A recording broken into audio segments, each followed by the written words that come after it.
अस्सलाम वालेकुम, मैं सफदर खैसर कौसर न्यूज़ से। जैसा कि आप देख रहे हैं एशियन लेआउट जो है उसके करीब दस्तगीर शादी महल वहाँ पे दिखाई दे रहा है। उसके बिल्कुल सामने आज HDPI ज़िले मैसूर की जानिब से एक प्रोग्राम रखा गया, यानी आज इंटरनेशनल वुमेंस डे था। मैं ऐसे कहूँ कि आलमी यौम ख़वातीन था। आज यहाँ पे लेडीज़ विंग की जानिब से कामयाब इजलास मुनक़्क़द किया गया। HDPI के इस इजलास में सैकड़ों की तादाद में लेडीज़ मौजूद थी। आज एडवोकेट ताहिर जो हिजाब को लेकर कोर्ट में अपनी लड़ाई जारी है, उनसे भी मैं बात करने वाला हूं। और अब जो प्रोग्राम है वो भी आपको डायरेक्ट दिखाऊंगा और मजीद साहब जो तकरीर कर रहे हैं वो भी आपके रूबरू पेश करूंगा। मिन जुमला ये कहूँ कि आज के इस प्रोग्राम की जो हम न्यूज़ कवर कर रहे हैं, कौसर न्यूज़ को ज़्यादा से ज़्यादा सब्सक्राइब करें और शेयर करना ना भूलें। मैं सलाम करता हूँ शाहीन बाग का वो मेरे बाप ने कितना बेहतरीन एक मिसाल उन लोग कायम करे के बारे में। उसके बाद जो हमारे किसान का भाइयों एहतजाज करके एक मॉडल दिखाए। हमारे हक के लिए हम लोग उठना पड़ेगा, बात करना पड़ेगा, इस फैसिस्ट ताकतों के खिलाफ हम लोग को लड़ना पड़ेगा, आवाज उठाना पड़ेगा। जब तक हम ये काम नहीं करेंगे कोई लोग हमारा हुकूक दिलाने वाले नहीं है। इसलिए आपके लिए लड़ने के लिए, आपका काम करने के लिए, खवातीन का हुकूक के लिए काम कर रहे नेशनल वुमेन्स फ्रंट और women's India movement, national women's front और वुमेन्स इंडिया मूवमेंट आपका हुकूक के लिए रात दिन मेहनत कर रहे हैं। तो आप कितने भी मेरे माँ बहने मेरे सामने बैठे, इसमें NWF में और वुमेन्स इंडिया मूवमेंट में आपका मेंबरशिप ले लीजिए। आपका हुकूक के बारे में सीखिए, कॉन्स्टिट्यूशन के बारे में सीखिए और तजुर्बा लीजिए और अपना हुकूक के लिए लड़ने के लिए आप तैयार होना है। इतना ही बात करके मैं बात करता हूँ।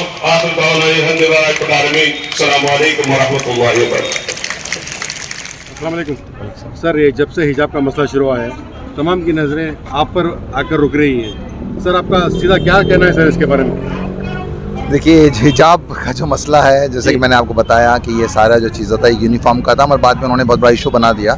पर मुझे लगता है कि अब हाई कोर्ट में सिर्फ ऑर्डर रिजर्व है और स्कोप क्या भी नहीं है गवर्नमेंट के पास कोई नेगेटिव ऑर्डर पास करने का। एक दो वजह हैं। जैसे कि एक सवाल उठा था कि भाई ये हिजाब एक एसेंशियल रिलीजियस प्रैक्टिस है या नहीं बोल के, तो कोर्ट इसको डिसाइड नहीं कर सकता। क्यों नहीं डिसाइड करता? कि सुप्रीम कोर्ट में सबरीमाला केस में ये क्वेश्चन पेंडिंग है, तो सब तक सुप्रीम कोर्ट में लार्जर बेंच में 7 जज की बेंच में पेंडिंग है, तो ये हाई कोर्ट डिसाइड नहीं कर सकता, पहली चीज़। दूसरी चीज़, उसके बाद बचता है गवर्नमेंट का ऑर्डर। तो गवर्नमेंट का ऑर्डर खुद इतना वीक है, वो उसको किसी भी हालत में, AG ने आपने देखा होगा, AG किसी भी हालत में उसको डिफेंड नहीं कर पाया।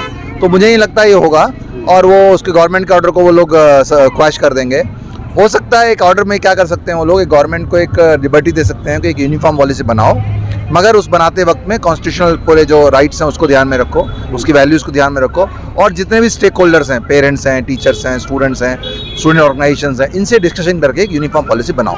तो ये मैक्सिमम हो सकता है।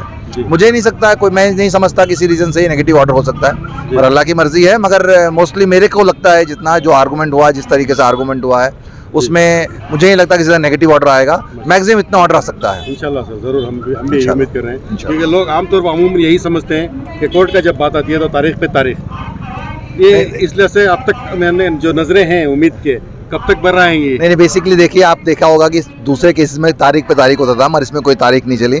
2 वीक कंटिन्यूस हियरिंग हुई और उसके बाद जजमेंट रिजर्व हुआ, क्योंकि इतने हियरिंग बड़ी हो गई थी और बहुत सारे एडवोकेट थे, बहुत सारे जजमेंट्स पास किए। तो ये बहुत ही नाजुक मसला है, तो कोर्ट 1 दिन में या 2 दिन में ऑर्डर नहीं लिख सकता।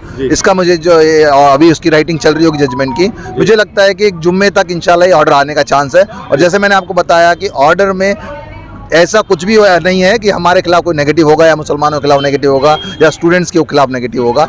इंशाअल्लाह अल्लाह ने चाहा तो गवर्नमेंट का ऑर्डर को डिसमिस करेंगे, वो लोग क्वैश करेंगे, और हो सकता है एक लिबर्टी दे दें गवर्नमेंट को, तुम यूनिफॉर्म पॉलिसी बनाओ, पर वो बनाते वक्त पूरी जो कॉन्स्टिट्यूशनल वैल्यूज़ हैं उसको ध्यान में रख के बनाना है और पूरे जितने भी स्टेक होल्डर्स हैं उनसे डिस्कस करके बनाना। ये एक ऑर्डर पास हो सकता है बस ऐसा।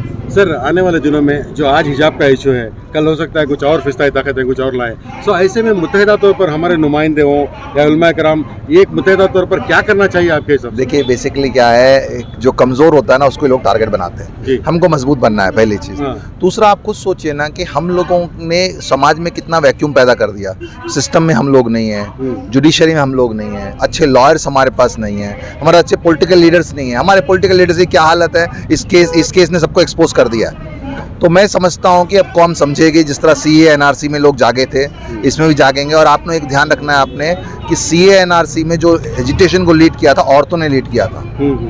अभी भी इस हिजाब के केस में औरतें ही कोर्ट के सामने उन्होंने लीड की। मैं उम्मीद करता हूँ हमारी माँ बहनों से वो इंशाल्लाह एक कौम को रास्ता दिखाएंगे, इंशाल्लाह वो बीबी फातिमा बनकर की तरह और बीबी आयशा की तरह वो एक कौम को एक रास्ता दिखाएंगे इंशाल्लाह। इसके अंदर औरतें बहुत पीछे हैं। औरतें पीछे इसलिए नहीं कि वो पीछे रहना चाहती हैं, हम मर्दों ने उनको पीछे कर दिया है। हमने उनके ऊपर जुल्म किया है बहुत तरीके से, हमने उनको पीछे अलग तरीके से किया। अभी मैं इस पर डिस्कस नहीं कर सकता, मगर बहुत सारी चीज़ें इसमें आप देखते होंगे फैमिली मैटर्स में कैसे कैसे से मसले आते हैं। इसमें कोई कम्युनल ताकतें नहीं है ना, कोई BJP RSS आपको, पर आप देखेंगे तो 10 में से कोर्ट में 7 केस मुसलमानों के रहते हैं। तो कहीं हमारे समाज में कुछ प्रॉब्लम है, हमें एकजुट होकर उसको सोचना पड़ेगा। ये क्या आप जो 3 तलाक का जो बोल रहे हैं आप लोग, हमें ये 3 तलाक का मौका किसने दिया? हम लोगों ने मौका दिया उसको। मोदी को मालूम नहीं था कि 3 तलाक है, अमित शाह को मालूम नहीं था, RSS को मालूम नहीं था, हमने उनको मौका दिया 3 तलाक का।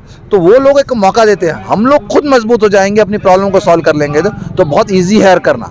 और बल्कि मैंने यहाँ के जो वक्फ मिनिस्टर थे एक ज़माने में, ज़मीर साहब, उनको मैंने बताया था अगर हम लोग अपने जो हमारा निकाहनामा है उसमें थोड़ा सा चेंज ला दें तो 90% हमारे फैमिली इश्यूज सॉल्व हो सकते हैं इंशाल्लाह। इस वो चेंजेस इंशाल्लाह यहाँ बताने का नहीं है, उसे इम्प्लीमेंट करने का है। मैंने बहुत सारे आलिमों से डिस्कस किया, उसमें सिर्फ एक बताया तो आपने पूछ लिया था इसका। इसमें 2 चेंजेस थे इसमें। एक तो मैंने उन्हें बताया था कि जो हमारे निकाहनामे होते हैं वो एक कॉन्ट्रैक्ट की तरह हमारे इंडियन लॉ में बोलते हैं। इंडियन की जो मुस्लिम निकाहनामा होता है कॉन्ट्रैक्ट होता है, उसमें अगर हम आर्बिट्रेशन क्लॉज डाल दें, आर्बिट्रेशन क्लॉज बोले तो क्या है, अगर इन दोनों के बीच में कोई डिस्प्यूट होए तो पहले इसमें जो गवाह और जो इमाम है वो इसके बीच में आर्बिट्रेशन करना। तो कोई केस कोई भी कोर्ट उसको एंटरटेन नहीं करेगा उस डिस्प्यूट को, पहले उनको आर्बिट्रेशन रिकॉन्सिलिएशन पे जाना पड़ेगा। एक तो वो चीज़। दूसरा चीज़ आपको मालूम है फैमिली मैटर्स में क्या होता है, झूठे इल्ज़ाम बहुत लगते हैं, मैंने ऐसा ले लिया, मैंने वैसा दे दिया, उसने ऐसा लाखों ले लिया, उसने कर दिया। अगर आप लोग निकाहनामे में एक अनेक्शर बनाए जिस अनेक्शर में लिखा रहे लड़के ने क्या क्या गिफ्ट दिया, लड़की ने क्या क्या गिफ्ट दिया, तो ना ही वो सिर्फ एक प्रूफ हो जाएगा, झूठे केसों से बचेंगे, दूसरी जो दहेज की लानत है वो हमारे समाज में ख़त्म हो जाएगी। ये 2 चीज़ें। इसके अलावा एक और तीसरी चीज़ है महर। महर को हमने, क्योंकि महर जो हम समझते हैं कि एक महर दे दिया, शादी के पहले दे दिया, उतना हो गया, बल्कि महर की शक्ल 2 है। एक है महर जो कि इमीडिएट देना है, एक है डेफर महर जो कि बड़ा महर बाद में देना है।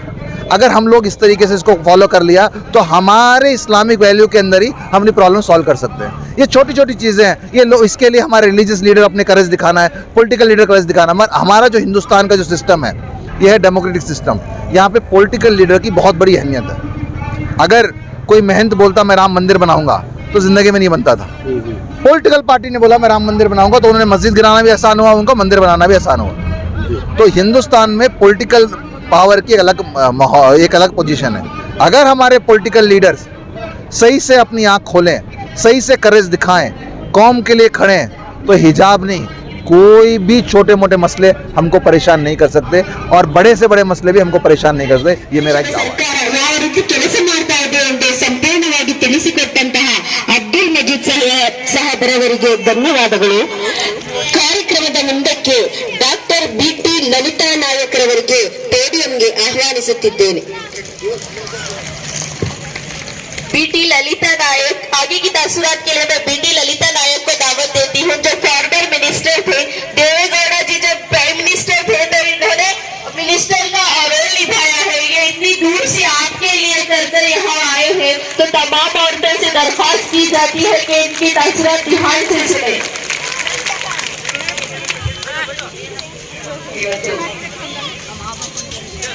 अंतरराष्ट्रीय महिला ದಿನವನ್ನ महिला हकुಗಳ ಸಮಾವೇಶವನ್ನಾಗಿ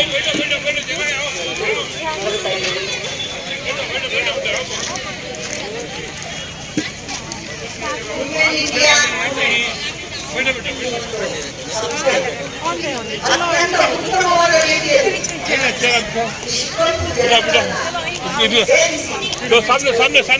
ಕಾರ್ಯಕ್ರಮವನ್ನು ಹಮ್ಮಿಕೊಂಡಿರುವುದು ಬಹಳ ಸಂತೋಷ. ಇದು ಮಹಿಷನ ಊರು. ಮಹಿಷ ಅನ್ನುವಂತ ಒಬ್ಬ ರಾಜ ಬಹಳ ಉತ್ತಮ ರೀತಿಯಲ್ಲಿ ಆಳ್ವಿಕೆ ಮಾಡಿದಂತ ಸಂದರ್ಭದಲ್ಲಿ ನಮ್ಮ ಆಯಿಷಾ ಅವರು ಶಾಹಿದಾ ಅವರು ಹೇಳಿದ್ರಲ್ಲ, ಆ ರೀತಿಯಲ್ಲಿ ಗಮನ ಮಾಡಿದಂಥ ಒಬ್ಬ ರಾಜನ ಊರಿ. ಅವನು ಉತ್ತಮವಾದ ಕೆಲಸ ಮಾಡಿದ್ದೆ ದೊಡ್ಡ ಪ್ರಮಾದ, ತಪ್ಪು.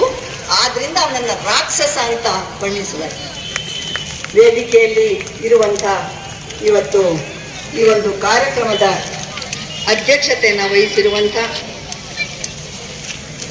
ಆಯಿಷಾ ಜಿಟ್ಟಿ ಅವರೇ ಮತ್ತು ಶಾಹಿದಾ ತಸ್ಲೀಂ ಅವರೇ, ವಿವಿಧ ಕಡೆಯಿಂದ ಬಂದಿರುವಂಥ ಎಲ್ಲ ಬಂಧುಗಳೇ, ಅಬ್ದುಲ್ ಮಜೀದ್ ರವರೇ, ಅಡ್ವೊಕೇಟ್ ತಾಹಿರ್ ರವರೇ, ಮೌಲಾನಾ ನೂರುದ್ದೀನ್ ಫಾರೂಕಿ ಅವರೇ ಮತ್ತು ನಮ್ಮ ಹೇಳ್ತಾರೆ, ಒಂದು ವೇಳೆ ಬೇರೆ ಯಾರಾದ್ರೂ ಹೇಳಿದ್ರೆ ಇಷ್ಟೊತ್ತಿಗೆ ಜೈಲಿನಲ್ಲಿ ಇರ್ಬೇಕಾಗಿತ್ತು. ಯಾರು ಸಂವಿಧಾನವನ್ನು ಅಪಮಾನ ಮಾಡ್ತಾರೋ ಅವ್ರು ಮಂತ್ರಿ ಆಗಿರ್ಬೋದು, ಸಾಮಾನ್ಯ ಆಗಿರ್ಬೋದು, ಯಾರೇ ಆಗಿರ್ಬೋದು, ಅವ್ರ ಮೇಲೆ ಸೂಕ್ತ ಕ್ರಮ ತಗೋಬೇಕು ಅಂತ ನಾವು ಅದನ್ನು ಹೋರಾಟ ಮಾಡ್ತಾ ಇದ್ದೀವಿ. ಇವತ್ತಿಗೂ ಆ ಮಾತನ್ನು ನಾವು ಬಿಟ್ಟಿಲ್ಲ. ಯಾಕೆಂದ್ರೆ ಅವರು ಆ ಅಧಿಕಾರದಿಂದ ಇಳಿಲೇಬೇಕು. ಅವರು ಹೇಳಿದಂತ ಮಾತು ಬಹಳ ಅಪರಾಧ ಮಾಡುವಂತ ಅಪರಾಧಿ ಸ್ಥಾನದಲ್ಲಿ ನಿಂತು ಅವರು ಇವತ್ತು ಅಲ್ಲಿ ಇನ್ನೂ ಮಂತ್ರಿಯಾಗಿ ಉಳಿದಿದ್ದಾರೆ. ಹಾಗಾಗಬಾರ್ದು. ಆ ಮಾತನ್ನಾಡಿ ಅವರು ಅದಕ್ಕೆ ಸಂವಿಧಾನಕ್ಕೆ ಅಪಮಾನ ಮಾಡಿದ್ದಾರೆ. ಆದ್ರಿಂದ ಅವ್ರು ಇಳಿಬೇಕು ಅನ್ನೋ ಮಾತನ್ನು ನಾವು ಅಲ್ಲಿ ಒತ್ತಾಯ ಮಾಡ್ತಾ ಇದ್ದೀವಿ. ಇದೇ ರೀತಿಯಲ್ಲಿ ಪ್ರತಿಯೊಂದು ವಿಷಯದಲ್ಲಿಯೂ ಕೂಡ ಲವ್ ಜಿಹಾದ್ ಅನ್ನು ಶುರು ಮಾಡಿದ್ರು. ಬೇರೆ ಬೇರೆ, ಈಗ ಯಾರನ್ನು ಪ್ರೀತಿ ಮಾಡಿದ್ರೆ ಅದಕ್ಕೆ ಯಾರು ಹೊಣೆ ಅಲ್ಲ. ಪ್ರೀತಿ ಅನ್ನುವಂಥದ್ದು ಅದು ಮನಸ್ಸಿನಿಂದ ಬರುವಂಥದ್ದು. ಅದನ್ನ ಎಲ್ಲಾ ಧಾರ್ಮಿಕ ಮುಖಂಡರು, ಒಂದು ಜಾತಿ ಒಂದು ಮತ ಅಂತಲ್ಲ, ಯಾರೂ ಕೂಡ ಈ ಪ್ರೀತಿ ಅನ್ನುವಂಥ ವಿಷಯದಲ್ಲಿ ಉದಾರ ಭಾವನೆ ತಾಳೋದಿಲ್ವೋ, ಮರ್ಯಾದಾ ಹತ್ಯೆ ಅಂತ ಎಲ್ಲರನ್ನು ಸಾಯಿಸುವಂತ ಒಂದು ನೀಚತನದ ಕೆಲಸ ಆಗ್ತಾ ಇದೆ. ಅದು ಆಗಬಾರ್ದು. ಇಲ್ಲಿ ಜಾತಿ ಅನ್ನುವಂಥದ್ದು ಯಾರೇ ಆಗಿರ್ಬೋದು, ಮನುಷ್ಯ ಜಾತಿನೂ ಅಲ್ವೋ ಅದು ಮುಖ್ಯ ನಮಗೆ. ಮನುಷ್ಯ ಜಾತಿ ಅನ್ನುವಂಥದ್ದು ಒಂದು, ಅದನ್ನು ನಾವು ಗೌರವಿಸಬೇಕಾಗ್ತದೆ. ಆದ್ರಿಂದ ಮೃಗೀಯ ಭಾವನೆಗಳು ಹೆಚ್ಚಾದಾಗ ನಮ್ಮ ಮನುಷ್ಯನಲ್ಲಿ ಮೂಲಭೂತ ಗುಣ ಏನು ಅಂದ್ರೆ ಮೃಗ, ನಮ್ಮಲ್ಲಿ ಒಂದು ಮೃಗೀಯ ಭಾವನೆ ಇರ್ತದೆ. ಅದನ್ನ ನಾವು ಕಂಟ್ರೋಲ್ ಮಾಡದಿದ್ರೆ ಈ ಏನು ಉತ್ತರ ಪ್ರದೇಶದ ಯೋಗಿ ಆದಿತ್ಯನಾಥ ಹೇಳಿದ ಆ ರೀತಿಯ ಒಂದು ಭಾವನೆ ಉಂಟಾಗ್ತದೆ. ಆದ್ರಿಂದ ಅದಲ್ಲ, ನಾವು ಮನುಷ್ಯರು ಬಹಳಷ್ಟು ವಿಷಯಗಳನ್ನ ನಾಗರಿಕತೆಯಿಂದ ಕಲಿಬೇಕಾಗಿದೆ. ನಾಗರಿಕತೆ ಅನ್ನುವಂಥದ್ದು ಜವಾಬ್ದಾರಿ. ಆ ಜವಾಬ್ದಾರಿ ಯಾವುದು ಅಂದ್ರೆ ನಾವೆಲ್ಲ ಪ್ರಜಾಪ್ರಭುಗಳು. ಇವತ್ತು ತುಂಬಾ ಇದು ಮೈಸೂರಿನ ಮಹಾರಾಜರು ಆಳಿದಂತಹ ಒಂದು ಜಿಲ್ಲೆ. ಈ ರಾಜ್ಯದಲ್ಲಿ ಬೇರೆ ಬೇರೆ ಸಂಸ್ಥಾನದ ರಾಜರುಗಳು ಬಹಳ ಆಳಿದ್ದಾರೆ. ಆದ್ರೆ ಎಲ್ಲ ಆಕಾಶದಲ್ಲಿ ಇದ್ದಂತ ಸಂದರ್ಭದಲ್ಲಿ ನೆಲದ ಮೇಲೆ ನಿಂತು ನೆಲದ ಬಡ ಜನಗಳನ್ನ ಗುರುತಿಸಿದಂತಹ ಮಹಾರಾಜರು ಈ ಮೈಸೂರಿನ ಮಹಾರಾಜರಾಗಿದ್ದರು. ನಾಲ್ವಡಿ ಕೃಷ್ಣರಾಜ ಒಡೆಯರು ಎಲ್ಲರಿಗೂ ಮೀಸಲಾತಿ ಕೊಡುವಂತಹದ್ದು, ದೀನ ದಲಿತರ ಬಗ್ಗೆ, ಮಹಿಳೆಯರ ಬಗ್ಗೆ, ನೀರಾವರಿಯ ಬಗ್ಗೆ, ರೈತರ ಬಗ್ಗೆ, ಕನ್ನಡ ಸಾಹಿತ್ಯ, ಕನ್ನಡದ ಬಗ್ಗೆ, ಹೀಗೆ ನಾನಾ ರೀತಿಯನ್ನ ಕೆಲಸವನ್ನ ಮಾಡಿದಂತ ನಾಲ್ವಡಿಯವ್ರನ್ನ ರಾಜರ್ಷಿ ಅನ್ನುವಂತಹ ಬಿರುದಿನಿಂದ ಕರೆದ್ರು. ಆದ್ರಿಂದ ನಾವು ಇವತ್ತು ಅಂತಹ ಭಾವನೆಗಳಿಗೆ ಬೆಲೆ ಕೊಡಬೇಕಾಗಿದೆ. ಮೈಸೂರಿನಲ್ಲಿ ಹಿಂದೆ ಇದ್ದಂಥ ಉತ್ತಮವಾದಂತ ಭಾವನೆಗಳು, ಆಡಳಿತ ಅಂತ ನಾನು ಹೇಳಲ್ಲ. ಟಿಪ್ಪು ಸುಲ್ತಾನ್ ಮೈ ಮೇಲೆ ಬಟ್ಟೆನೇ ಹಾಕದೇ ಇರುವಂತಹ ಬುಡಕಟ್ಟು ಜನಗಳಿಗೆ ಅವರನ್ನ ಮೈ ಮುಚ್ಚೋ ರೀತಿಯಲ್ಲಿ ಆದೇಶ ಮಾಡ್ತಾರೆ. ನೀವು ಮೈ ಮುಚ್ಚಬೇಕು. ಇದು ಯಾರೋ ತವಲಿಗೆ ಯಾರೋ ತಮ್ಮ ಹೆಣ್ಮಕ್ಳನ್ನ ನೋಡ್ಬೇಕನ್ನೋದಕ್ಕೆ ನೀನ್ ಬಟ್ಟೆ ಹಾಕ್ಬಾರ್ದು, ನೀನು ದೇವ್ರು ನಿನಗೆ ಹಾಕ್ ಮಾಡ್ತಾನೆ, ಹೀಗ್ ಮಾಡ್ತಾನೆ ಅಂತ ಹೆದರಿಸಿದಾಗ ಆ ಬುಡಕಟ್ಟು ಜನ ರೌಕೆ ಹಾಕ್ತಿರ್ಲಿಲ್ಲ. ಆದ್ರೆ ಟಿಪ್ಪು ಸುಲ್ತಾನ್ ಹೇಳ್ತಾರೆ, ಇಲ್ಲ, ಹೆಣ್ಣಾಗ್ಲಿ ಗಂಡಾಗ್ಲಿ ಮೈ ಮೇಲೆ ಬಟ್ಟೆ ಹಾಕಬೇಕು, ಅದು ನಾಗರಿಕತೆ ಅಂತ ಹೇಳಿ ಅದನ್ನು ಉದಾಹರಣೆಯನ್ನ ಕಲ್ಪಿಸುವ ಮೂಲಕ ನಮ್ಮ ಸಮುದಾಯಗಳಿಗೆ SC, ST, OBC, ಮೈನಾರಿಟೀಸ್ ಏನು ಹೆಣ್ಣು ಮಕ್ಕಳಿಗೆ ಇಲ್ಲಿ ಸಭೆಯಲ್ಲಿ ಆಗಮಿಸಿದ್ದೀವೋ, ಇಲ್ಲಿ ಈ ಕಾರ್ಯಕ್ರಮದಲ್ಲಿ ಭಾಗವಹಿಸಿದ್ದೇವೋ, ಎಲ್ಲರೂ ಅಕ್ಕಪಕ್ಕದಲ್ಲಿ ಜಾಗೃತಿಯನ್ನ ಮೂಡಿಸುತ್ತಾ ನಮ್ಮ ಹೆಣ್ಣು ಮಕ್ಕಳಿಗೆ ವಿದ್ಯಾವಂತರನ್ನಾಗಿ ಶಿಕ್ಷಿತರನ್ನಾಗಿ ಮಾಡಿ ನಮ್ಮ ಈ ಸಮಾಜಮುಖಿ ಕಾರ್ಯವನ್ನ ಮುಂದುವರಿಸುವಲ್ಲಿ ಶಾಹಿದಾ ತಸ್ಲೀಂ ರವರ ಜೊತೆಗೂಡಿ ಅವರ ಬೆನ್ನೆಲುಬಾಗಿ ತಾವೆಲ್ಲರೂ ಕೂಡ ಅವರಿಗೆ ಸಪೋರ್ಟ್ ಮಾಡುತ್ತಾ ಅವರ ಈ ಸಮಾಜದ ಕಳಕಳಿಯನ್ನ ಮುಂದುವರಿಸುವ ರಥವನ್ನು ಮುಂದೆ ಎಳೆದುಕೊಂಡು ಹೋಗಿ ಎನ್ನುತ್ತಾ ಇಲ್ಲಿ ಕರೆದು ನನ್ನನ್ನು ಮಾತನಾಡಲು ಅವಕಾಶ ಮಾಡಿಕೊಟ್ಟಂತಹ ವಿಮೆನ್ಸ್ ಇಂಡಿಯಾ ಮೂವ್ಮೆಂಟ್ ನ ಶಾಹಿದಾ ತಸ್ಲೀಂ ಹಾಗೂ ನಿಮ್ಮೆಲ್ಲರಿಗೂ ಮಗದೊಮ್ಮೆ ಹಾರ್ದಿಕ ಅಭಿನಂದನೆ ಹಾಗೂ ಈ ಅಂತಾರಾಷ್ಟ್ರೀಯ ಶುಭಾಶಯವನ್ನು ಕೋರುತ್ತಾ ನನ್ನ ಮಾತನ್ನ ಮುಗಿಸ್ತೇನೆ. ಜೈ ಹಿಂದ್, ಜೈ ಹಿರಿಯರ್. एडवोकेट हाई कोर्ट बैंगलोर, मैंने दावत देती हूँ. स्टेज में बैठी हुई हमारी बहनें, NWF के प्रेसिडेंट, वुमेन्स इंडिया मूवमेंट के प्रेसिडेंट और दूसरे गेस्ट, और मेरी प्यारी बहनें, जैसा कि मजीद भाई ने बताया और दूसरे स्पीकर्स ने बताया कि आज फासिस्ट ताकतें निशाना बनाते हैं। जैसा कि अभी ये माहौल है, हिजाब के बारे में बहुत ज्यादा चर्चा है और इसको लेकर बहुत सारी परेशानियां हमारे बच्चियों को झेलनी पड़ रही हैं। मगर मैं आपको बता देना चाहता हूं, ये एक हिजाब एक सिर्फ बहाना है। फासिस्ट ताकतें, कम्युनल ताकतें इस हिंदुस्तान में जो भी उनके खिलाफ आवाज उठाता है उसको वो किसी ना किसी बहाने से टारगेट बनाते हैं।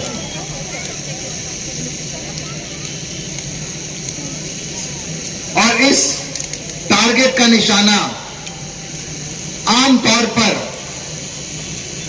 ऐसे लोग होते हैं, ऐसे तबके होते हैं जिनको या तो वो लोग पसंद नहीं करते हैं या फिर उनसे डरते हैं।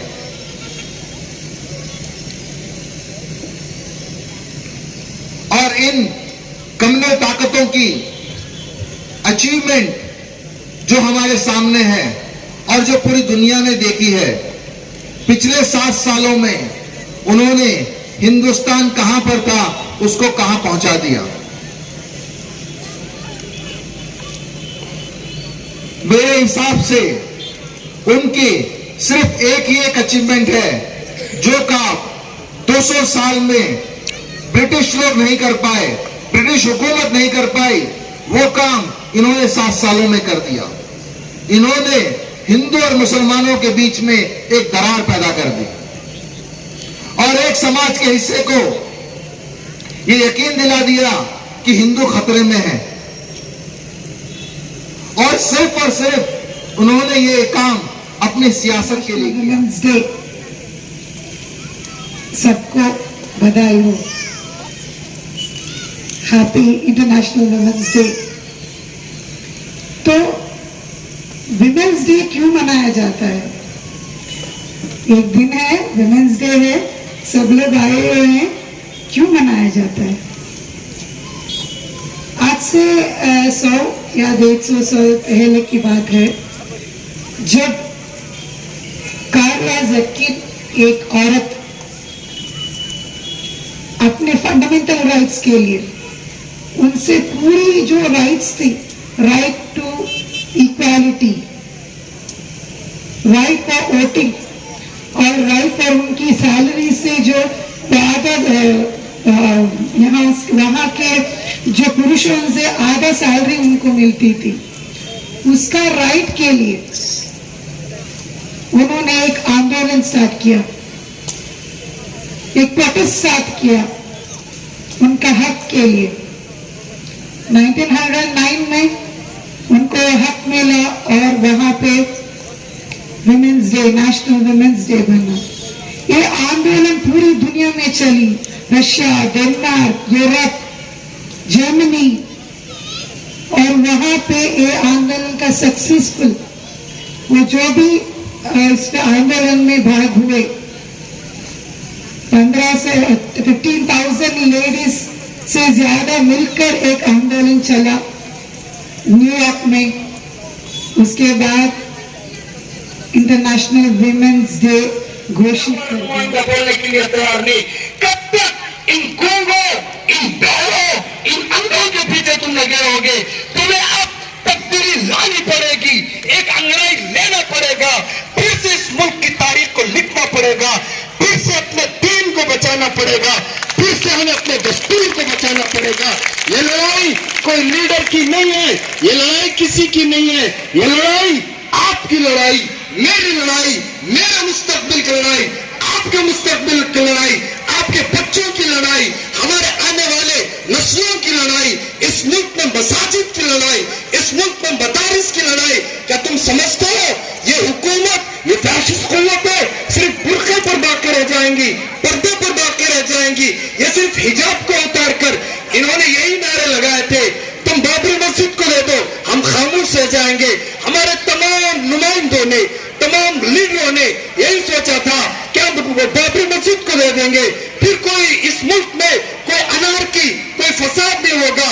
लेकिन जितना तुम कुत्ते को डंडी डालोगे उतना ज्यादा वो आपके करीब आता रहेगा। इसी तरह तुमने इनको डाल डाल कर सेकुलर, खामोश, कॉम्प्रोमाइज कर लो, हाथ मिला लो, आजिज हो जाओ। इस तरह कहते कहते हमारे लीडरों ने, हमारे नुमाइंदों ने हमें बुज़दिल बना के छोड़ा। अब वो कहां कहां तक आ रहे, अब श्रीरंगपट्टनम तक आ गए, फिर बागलकोट की मस्जिद तक आ गए, शकलेशपुर के किले तक आ गए, हर जगह वो आ रहे हैं। अब खड़े होना पड़ेगा। याद रखो ये सिर्फ हिजाब की लड़ाई नहीं है। तुमने देखा होगा 8 दिन पहले कलकत्ता की एक बैंक के सामने मुसलमान बहन को बुर्का उतारा गया। अब ये लाएंगे, कल स्कूल कॉलेज की बारी है, उसके बाद कहेंगे पब्लिक प्लेस में बुर्का उतारो, उसके बाद कहेंगे बसों में बुर्का उतारो, उसके बाद कहेंगे हवाई जहाजों में बुर्का उतारो। यहाँ तक के ये चाहते हैं कि तुम्हें बेदीन कर कर बुर्के से निकाल कर ये आजाद करके छोड़ दे। अल्लाह की कसम कभी भी हम कट जाएंगे, मर जाएंगे, खून का खतरा बहा देंगे इंशाअल्लाह। ना हम अपने दीन को छोड़ेंगे, ना अपने दस्तूर को छोड़ेंगे। ये तुम्हारे बाप का मुल्क है, ये तुम्हारा मुल्क है। जानते हो किसका मुल्क है? यह मुल्क ख्वाजा मोइनुद्दीन चिश्ती अजमेरी का मुल्क है, यह मुल्क निजामुद्दीन औलिया का मुल्क है, यह मुल्क शेखुल हिंद का मुल्क है, यह मुल्क शेखुल इस्लाम का मुल्क है, यह मुल्क शहीद मिल्लत टीपू सुल्तान का मुल्क है, यह मुल्क हमारे आबो अजदाद का मुल्क है। अब से हमने इरादा कर लिया है, हमारी औरतें अब तक घरों में बैठी थी, एक मंडिया की शेरनी निकली तो तुम्हारे बजरंग दल के गुंडे परेशान हो गए। अब घर घर से ऐसी शेरनियां निकलेंगी तो कहां तुम जाओगे?